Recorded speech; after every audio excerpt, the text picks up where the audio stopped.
First of all, I'd like to welcome you here. Thank you so much for choosing to spend your time with us this afternoon. You're in for a great treat with Caren and some learnings to happen collectively. So my name is Kristen Smith, and I have the pleasure of being a volunteer with the Niagara Leadership Summit for Women Planning Committee. And I'm delighted to have you here today, that you've decided to join us for this session. I choose to lead but with courage by genuinely providing space for people to be themselves, to make mistakes, and to learn. And I'm doing that right alongside them. So lots of space for people to be genuine and learning the process and doing that together. I'm pleased to say that the session is sponsored by Caren, Burt and Associates. So thank you, Caren, for your generous contribution to the YWCA in today's Niagara Leadership Summit for Women. And I think I will provide the land acknowledgement, but I think the relevance of it, if you were in this morning's keynote, there's lots of learning that can take place for us to continue to improve our relations with Indigenous people and to learn Indigenous ways of knowing as well. So I will begin the workshop by acknowledging the land on which we gather and work is the traditional territory of the Haudenosaunee and Anishinaabe people, many of whom continue to live and work here today. This territory is covered by the Upper Canada Treaties and is within the land protected by the Dish with One Spoon Wampum Agreement. Today, this gathering place is home to many First Nations, Métis, and Inuit peoples, and acknowledging reminds us that our great standard of living is directly related to the resources and friendship of Indigenous people.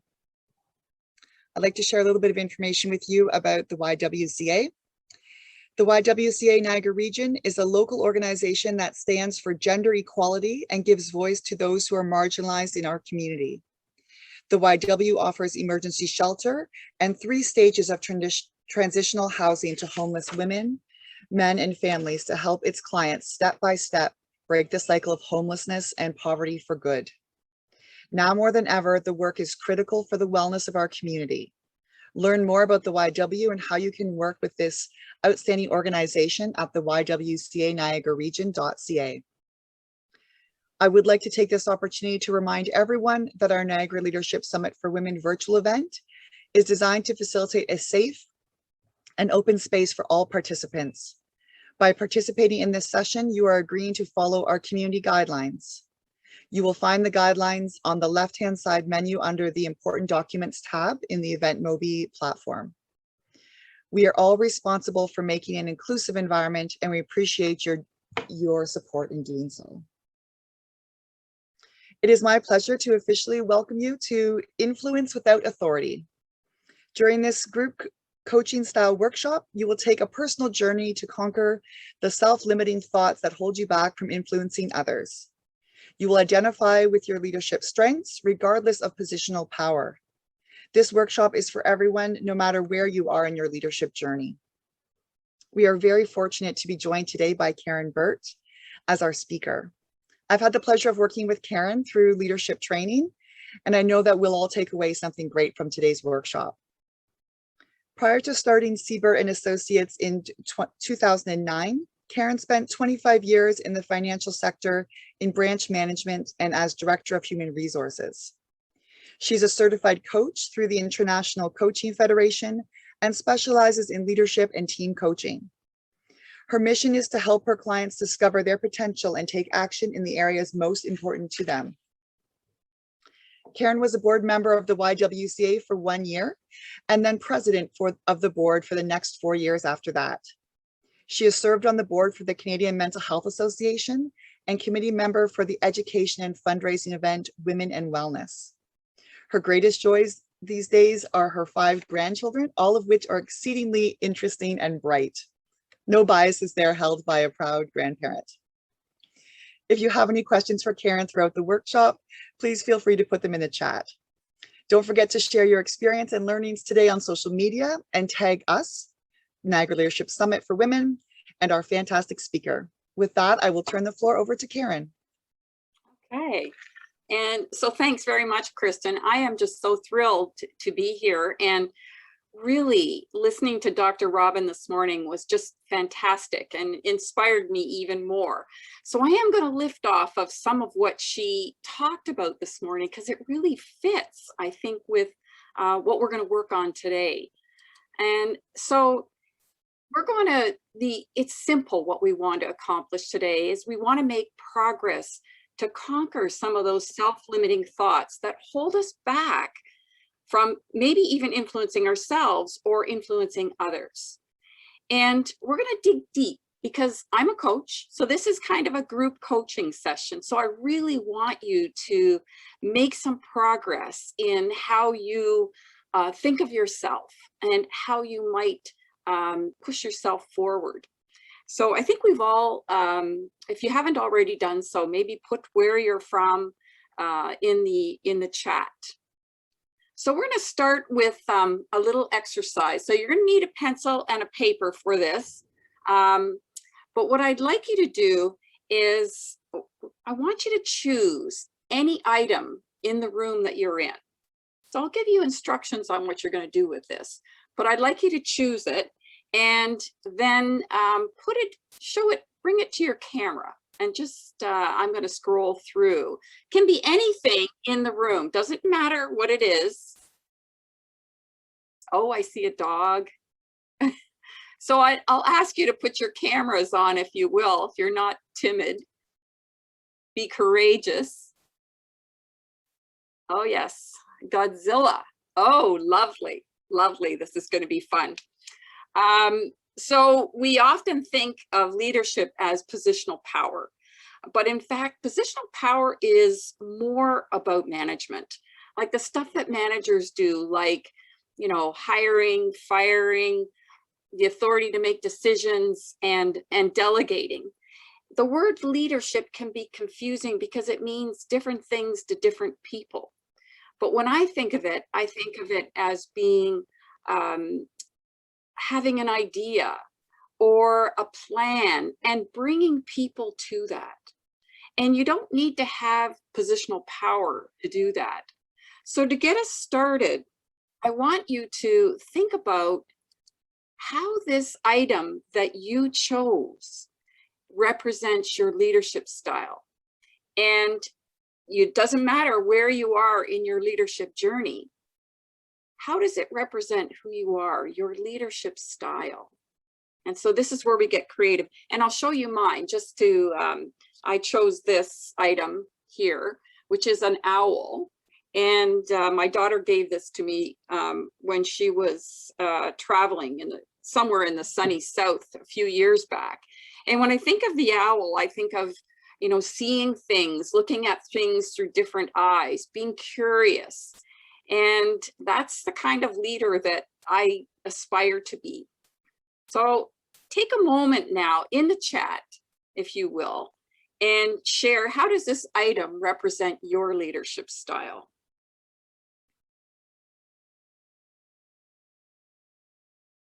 See what we've got here.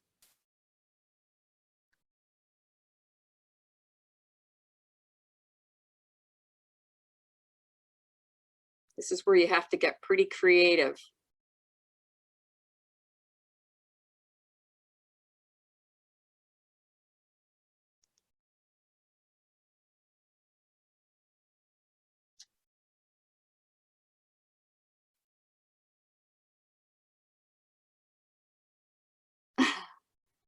Okay. Ah, I see. Godzilla, I was interested in making sure people and place I work are noticed and heard. Yes. Box of Band-Aids, stapler.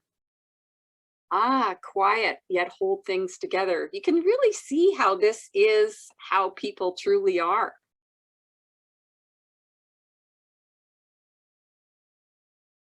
Yeah, recognizing the water body, recognizing wellness. Oh, I like the candle too. Bear claw in bone. It shows the imprint I can make on the earth, my placing my feet, stepping by step along different paths. Oh, wonderful.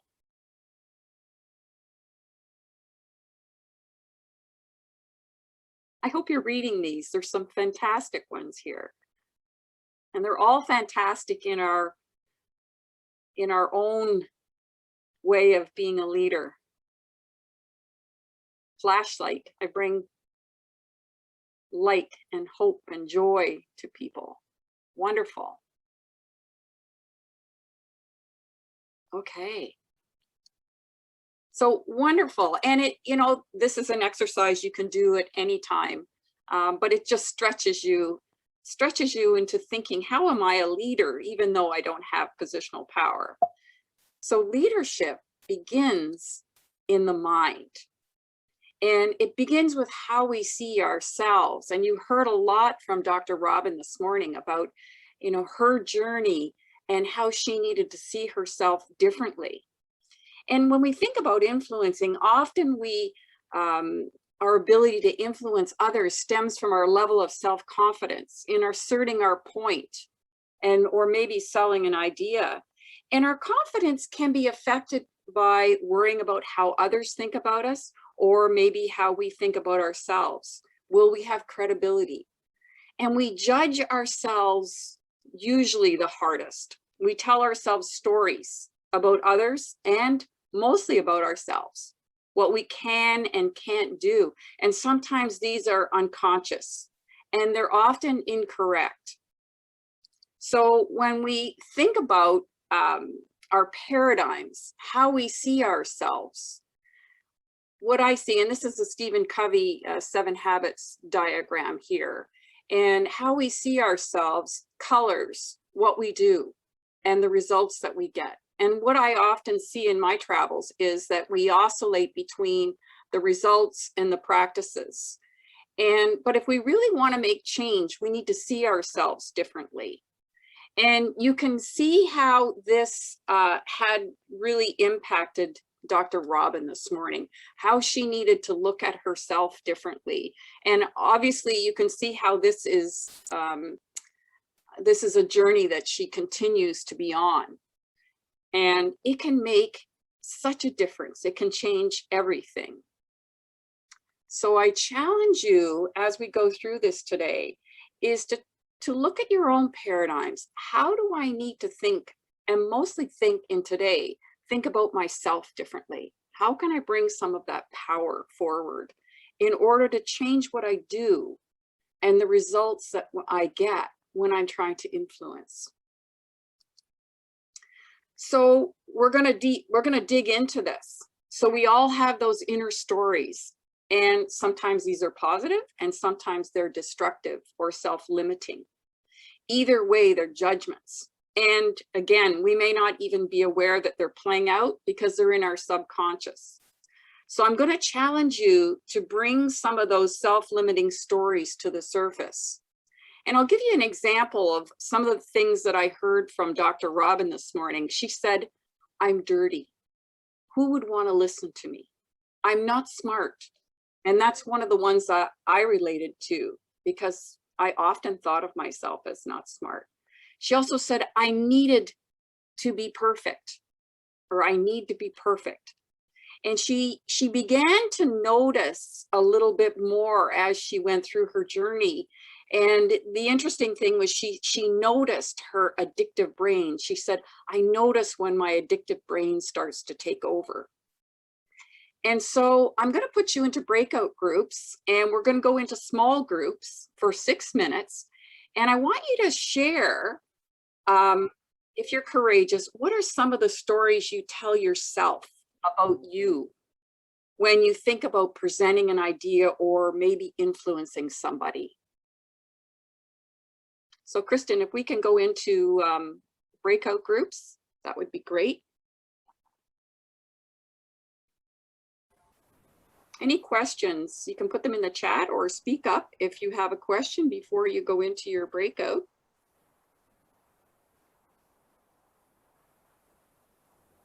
So this is an opportunity to dig in.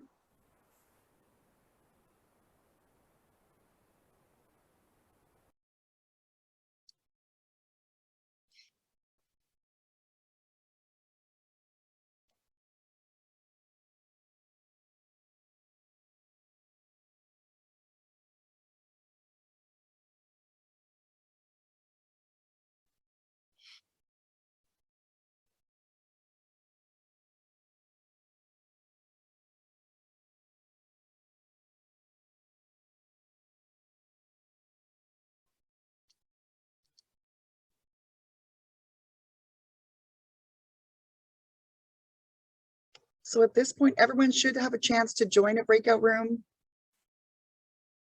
I can see people sorting off. For those of you who are still in this space, you are able to join.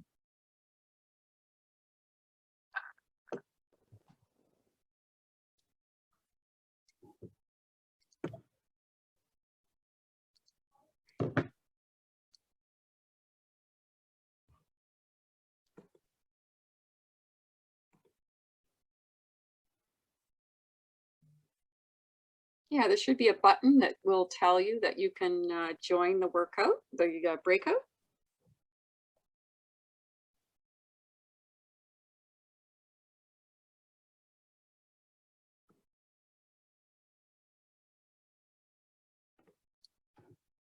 If for some reason you're not able to join the breakout, you can just write down some of your self-limiting stories.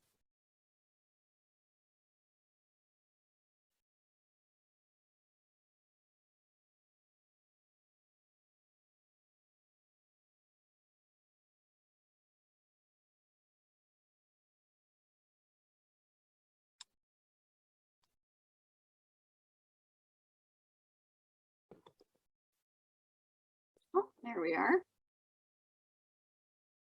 And Caren, whenever you'd like to call them back, I can send a message out to the group in terms of the timing. So you can just let me know. Okay. And so how many minutes, like what do you have it set as to come back? Do they come back immediately, or does it give them a time frame in your computer? Yep, I just left it for us to close the rooms to bring them back. Okay. Okay. So maybe what I'll do is I'll give you a 30-second warning.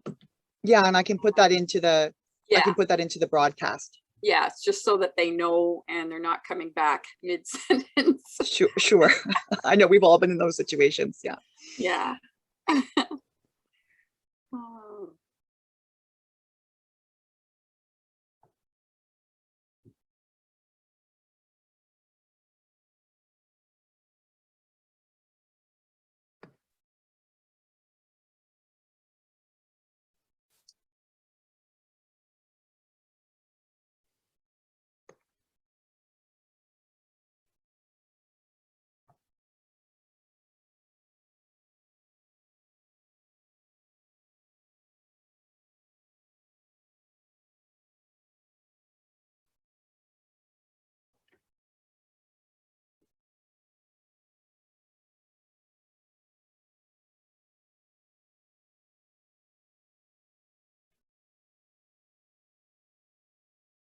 Yeah, that was fantastic this morning, wasn't it? Really, it was. Yeah. Yeah, we are so fortunate to have Robin on our campus and the work that she does. And I was meeting with students afterwards, and they'd had multiple classes with her. And so the same thing in terms of her leadership style coming through as an educator. Yeah. Yeah.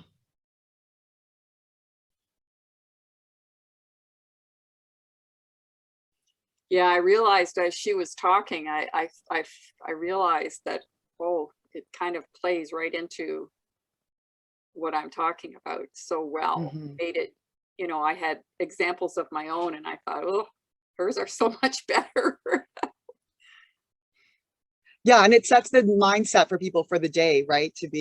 For some of that self-awareness and, you know, tuning in, taking the time to do that too. So yeah, it's really good.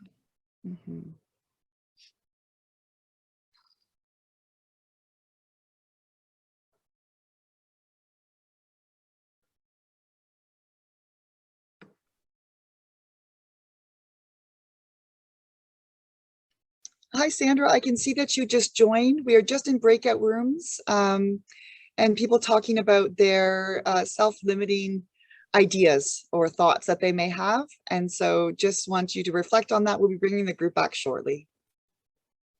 Yeah, and Sandra, it's around, you know, some of those stories that we tell ourselves. And if you saw Dr. Robin this morning, you know, she had quite a few stories that she would have in her head around I'm not smart, or I'm dirty, I need to be perfect. So we all have these. And so if you want to see what yours, if you can tap into that.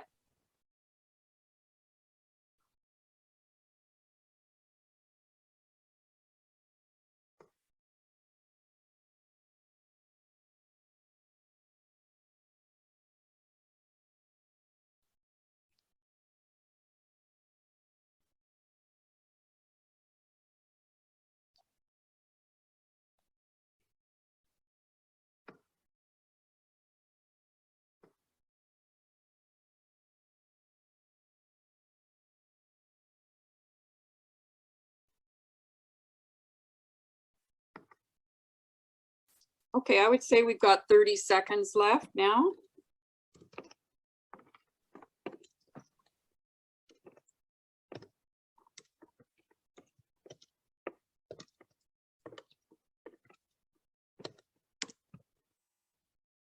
Okay, so I just broadcast that. Okay.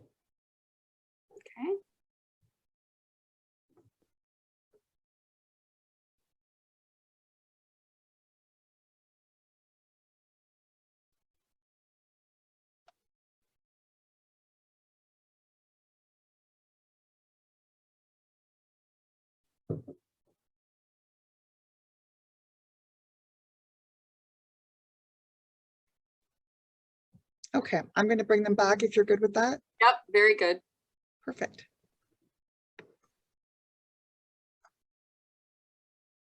Oh, and then it's still, so I said 30 seconds and then it still gives them a 60-second countdown. So here they're coming back. Okay, okay.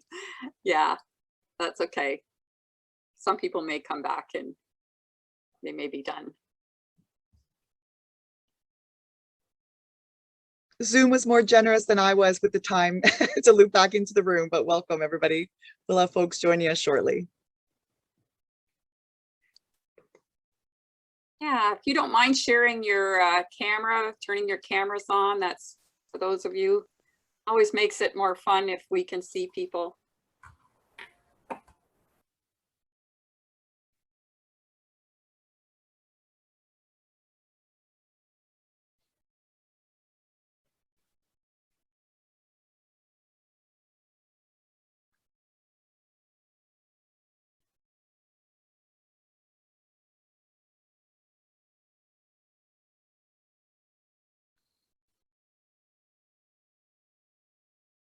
Just let me know, Kristen, when everybody's back.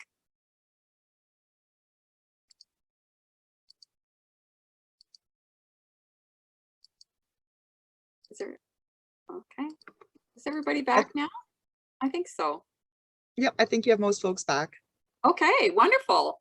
Well, hopefully you tapped into some of those inner stories, because that's the first part, really, is to notice them. And if you notice them now, chances are you're going to notice them when they come back into your head the next time you go to influence somebody, or the next time you feel stressed. You can hear that in your head, and then you can decide what you want to do with that.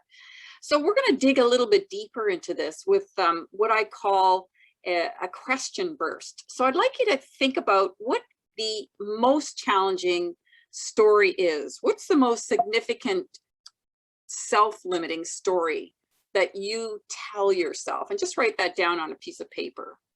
What one maybe is the biggest challenge that kind of holds you back the most?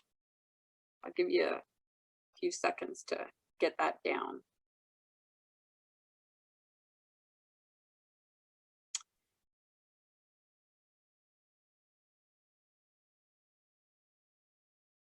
So the next thing that we're going to do is an exercise, and it's kind of an exercise in self-coaching.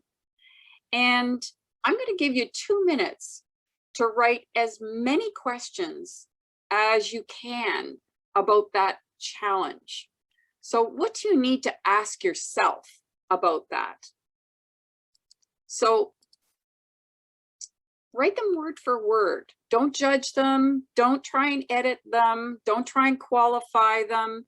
And just feel free to explore. You should come up with 7 or 8 questions in that, in that 2 minutes, and just allow it to flow. So it doesn't matter where you go with it. But I found that when I did it, I went to places that I didn't anticipate, and hopefully that will happen to you as well. So I'm going to time out 2 minutes, but first I'm going to ask, does anybody have any questions?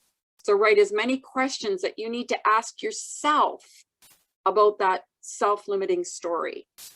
And you can imagine what Dr. Robin was asking herself through her process. You can put any questions, speak up or in the chat.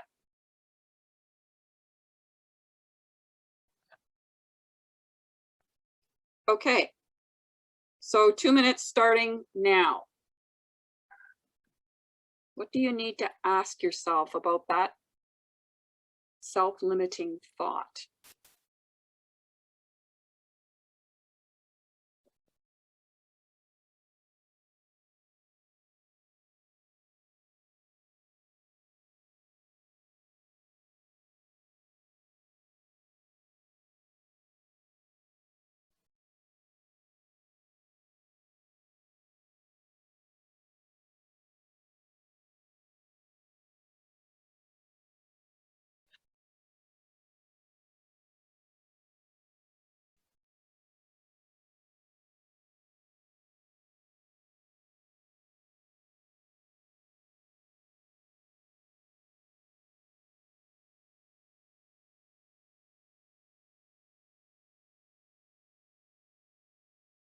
Keep going, keep working at it. You're at the halfway point.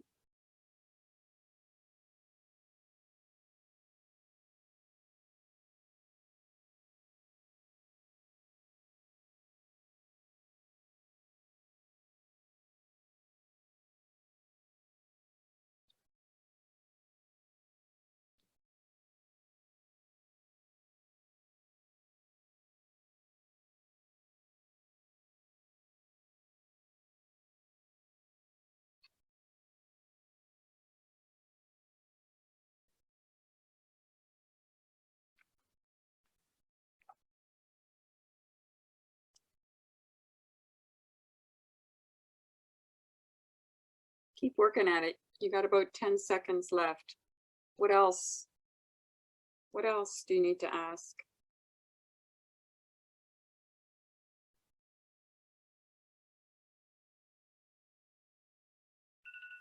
Okay, all right. Get my clock started. Okay, so we're done. So now take a look at your questions. Are there any themes in those questions? Does it lead you to think differently? Does it give you any sort of a paradigm shift? Maybe put some comments, if you will, in the chat about where you landed on this. And usually about 85% of people, maybe they don't come up with an answer, but they make progress in some way. I'm interested in what you've come up with in the chat. Oops. What do you notice about those questions?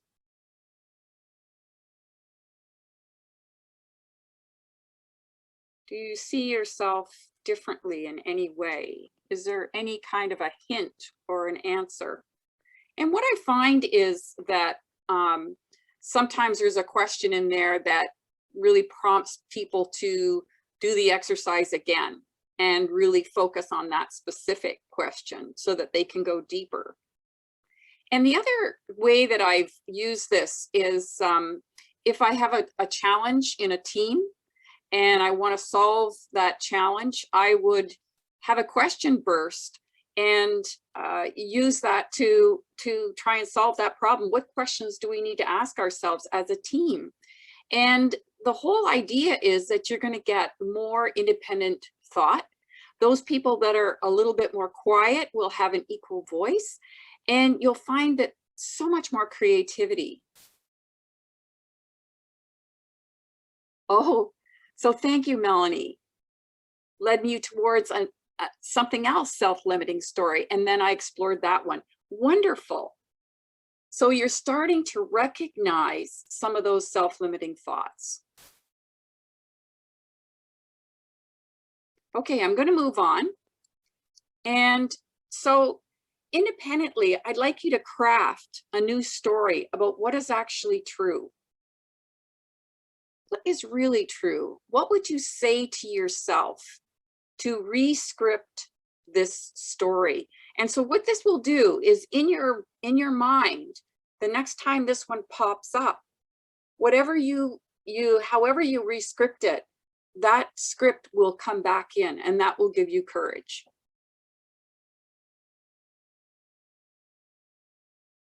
Ah, thanks, Joanne.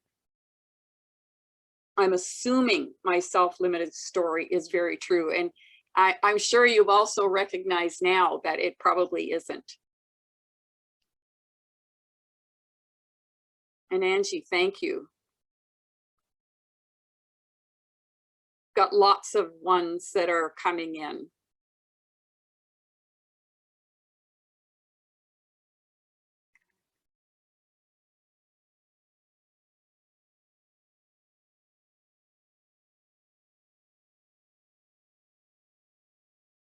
It kind of takes me back to Dr. Robin, you know, and how she had to really re-script so many things in her life about herself.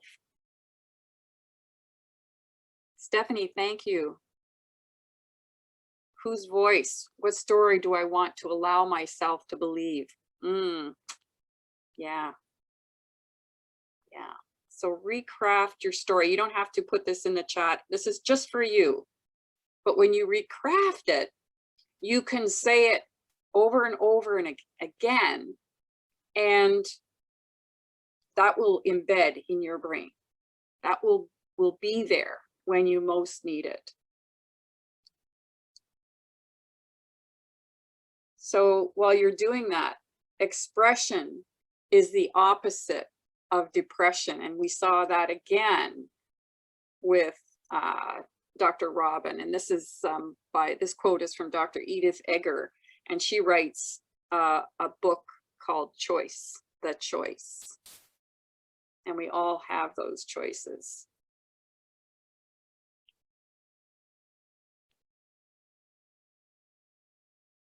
Give you a minute to re-script that. So you're changing your paradigm when you re-script your story.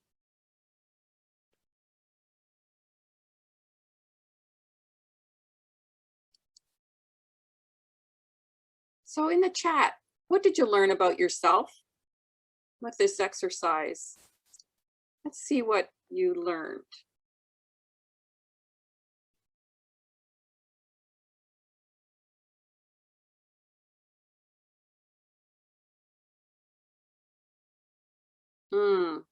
Thanks, Francesca.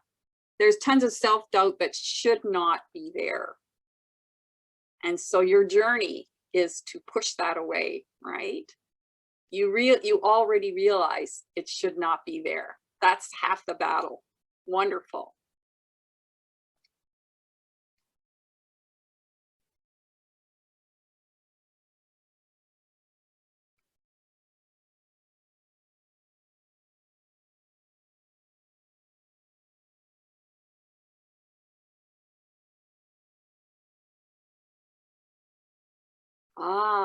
Joe, thank you. I adhere to messages that I encourage other people to ignore. Yeah. Yeah, and Bree, thank you. Society sometimes reinforces the expectations of women, which is not always fair, but we have that choice to choose how we think about ourselves. Yeah, excellent. Colleen, thank you. Sometimes self-conscious and self-doubt leads us to expect the worst from others in the way they respond to us.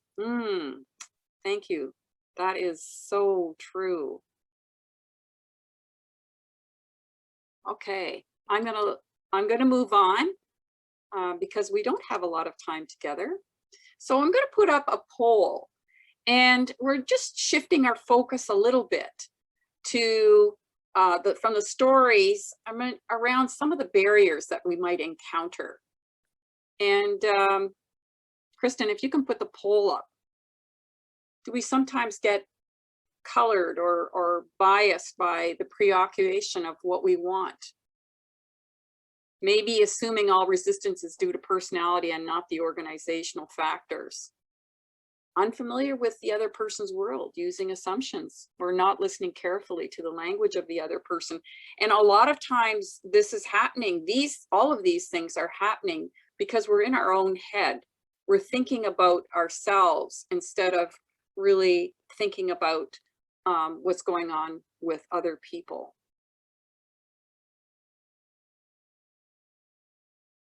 So feel free, it's an anonymous poll, so feel free to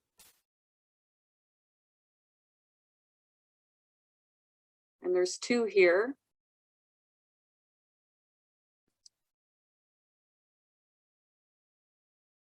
Let's see which one comes up.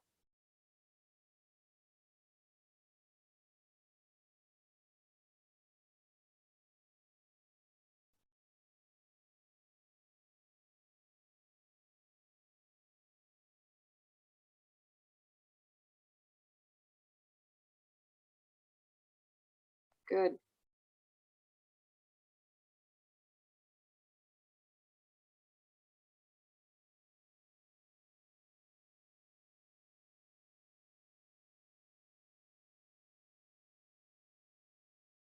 Ah, yeah, I can see the avoiding the person whose behavior is difficult or resistant to influence. Yes, those are challenging. And the preoccupation with what we want. So let's, since the second one, actually, can we 2 more people if you want? We'll give it going, going, going, gone.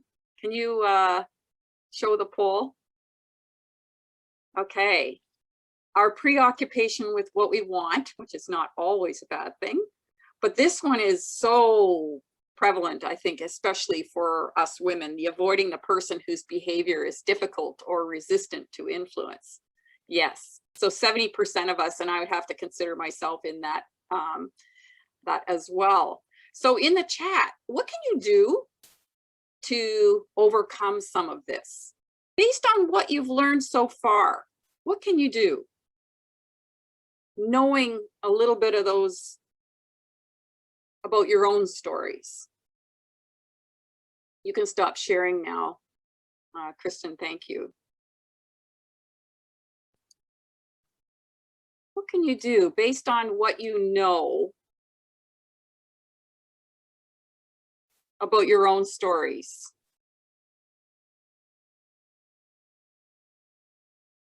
How can you be courageous in these situations?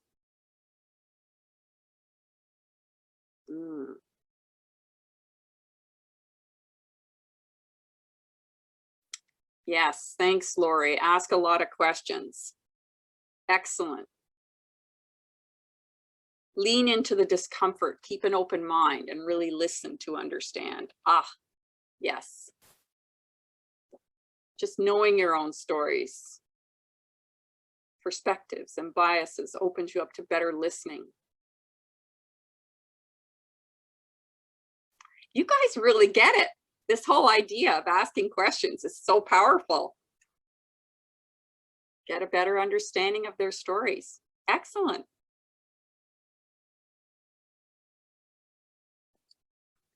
Okay. So here's some tips that I have, and you know, you come up with a lot of these already, but the biggest one is seek first to understand and then to be understood, which again is a quote from Franklin Covey. It's a fabulous book. And yes, asking a lot of questions, you can learn so much. And it's really, you can take people to a place by asking questions without being threatening, but still getting to where you want to go.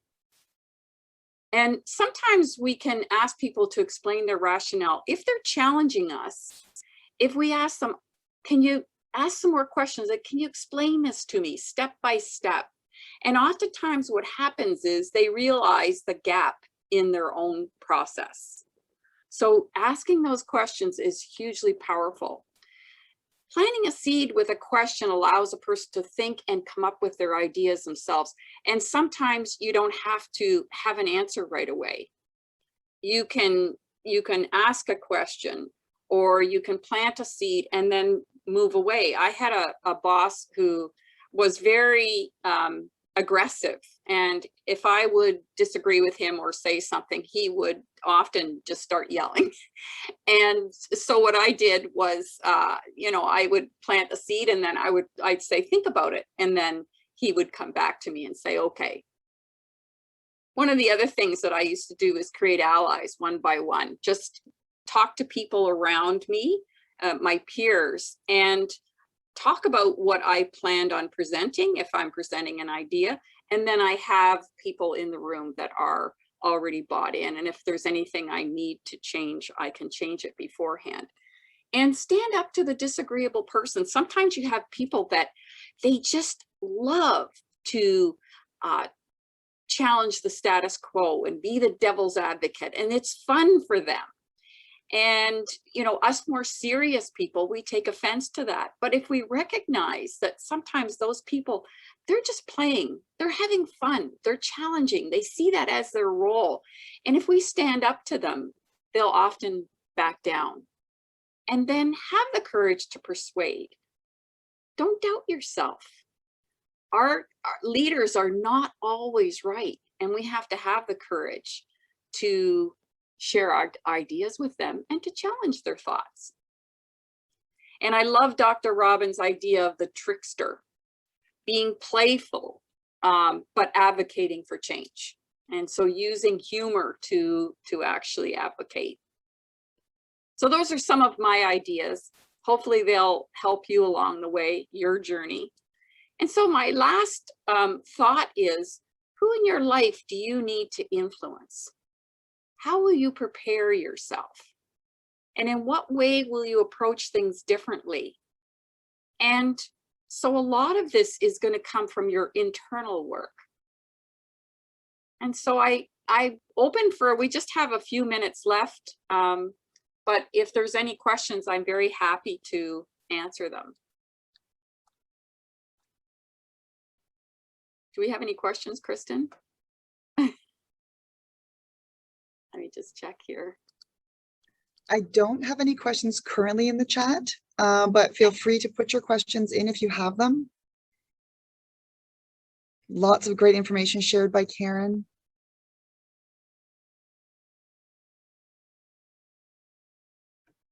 Okay. We do have a question in. Yeah. Yeah, what wording do you like to use to challenge the devil's advocate? First of all, I would always pause and check in with my own emotions. And I would try and relax myself. And oftentimes I would compliment them on their idea. So I might say, well, that's a really interesting thought. Would you be willing to hear mine? And so that they feel heard. But, or you could say, that's a really interesting thought. I have a different thought. And it's a little bit of sort of turning the page for them, so that they have to, they'd have to say, no, I'm not willing to listen to your thought, which would be kind of hard. So it's a very, and you can probably see from me, I'm kind of soft in how I would approach things. And, but that doesn't necessarily mean I'm going to back down either. So hopefully that helps.